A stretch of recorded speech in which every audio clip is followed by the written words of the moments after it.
오늘 결론부터 말씀드리면 우리 몸의 노화시계는 단 하나가 아닙니다. 심장은 40년 뒤에도 생생할 수 있지만 뇌는 이미 70대처럼 늙어 있을 수 있다는 뜻이죠. 장기마다 세포 분열 속도와 대사율이 완전히 다르기 때문에 어떤 곳은 20대처럼, 어떤 곳은 80대처럼 각자 다른 속도로 늙어갑니다. 이 차이를 이해하면 특정 장기의 노화를 늦추는 맞춤형 전략을 세울 수 있습니다. 지금부터 내 몸속 장기들이 벌이고 있는 이 기묘한 속도, 전쟁의 진실을 파헤쳐 보겠습니다. 그렇다면 우리 몸의 장기들이 각자 다른 속도로 늙고 있다는 사실, 과연 어떤 과학적 근거가 있을까요? 단순히 느낌이 아니라 실제 데이터가 증명하고 있습니다. 연구 1. 우선 스탠퍼드 대학교 연구팀이 9,000명 이상의 혈액 샘플을 분석한 결과입니다. 연구팀은 혈액 내 DNA 메틸화 패턴을 추적해 각 장기의 노화 속도를 측정했는데요. 그 결과 심혈관 시스템의 노화 수치가 뇌의 노화 수치보다 평균 4.2년 더 빠르게 진행된다는 사실을 밝혀냈습니다. 마치 자동차의 엔진은 10년이 지나 낡았는데 내비게이션 화면은 아직 6년 된 상태인 것과 비슷합니다. 엔진인 심장은 과부하로 인해 훨씬 빨리 낡아가고 있지만 제어 장치인 뇌의 생물학적 시계는 상대적으로 천천히 가고 있다는 뜻이죠. 그렇다면 우리 몸의 다른 부위들은 어떤 상태일까요? 연구 2. 이번에는 유타 대학교 연구진의 연구를 살펴보겠습니다. 연구팀은 500명의 성인을 대상으로 피부세포와 내부 장기세포의 유전적 변이를 비교 분석했습니다. 결과적으로 외부 환경에 직접 노출되는 피부세포의 노화 속도가 간이나 신장 같은 내부 장기보다 무려 1.8배나 더 빠르게 측정되었습니다. 피부는 마치 비바람을 맞는 건물의 외벽과 같습니다. 외벽은 햇빛과 먼지에 그대로 노출되어 금방 부식되지만 건물의 튼튼한 철근 구조인 내부 장기는 직접적인 타격을 덜 받기에 노화가 더디게 나타나는 것이죠. 그렇다면 모든 장기가 이렇게 제각각일 수밖에 없는 결정적인 이유는 무엇일까요? 연구 3. 마지막으로 하버드 대학교 연구팀이 1,200명의 생체 지표를 추적 조사한 연구입니다. 연구팀은 세포의 에너지 공장인 미토콘드리아의 손상 정도를 측정했는데요.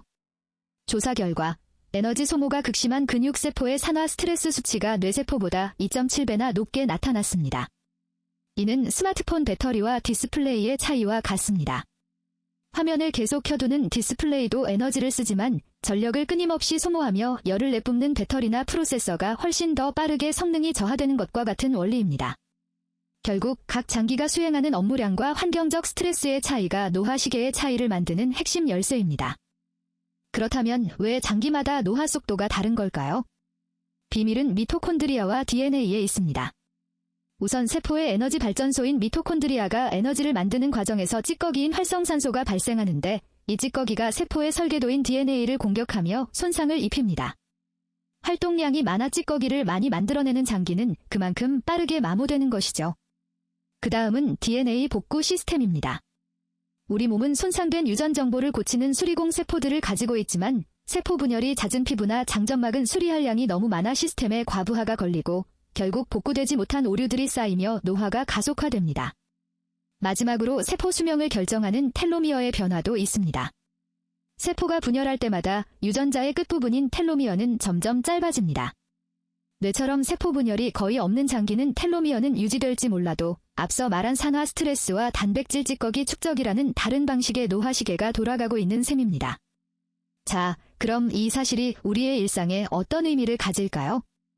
우리는 막연한 불안감을 갖기보다 특정 장기의 노화시계를 늦추기 위한 정밀한 타겟팅 전략을 세워야 합니다. 관리 방법도 부위별로 달라야 하기 때문입니다. 첫 번째 실천 계획은 혈관과 심장 노화를 늦추기 위한 유산소 운동입니다. 주 5회, 회당 3연분 이상 숨이 찰 정도의 강도로 꾸준히 움직여주세요. 땀이 송골송골 맺힐 정도의 강도가 유지되어야 혈관 벽의 탄력을 지키는 데 효과적입니다. 두 번째는 뇌세포의 노화를 방지하기 위한 영양 전략입니다. 뇌의 인지 기능 저하를 막기 위해 매일 30g 이상의 견과류를 챙겨 드시는 것을 추천합니다. 견과류의 풍부한 불포화 지방산은 뇌 신경세포를 보호하는 훌륭한 연료가 됩니다.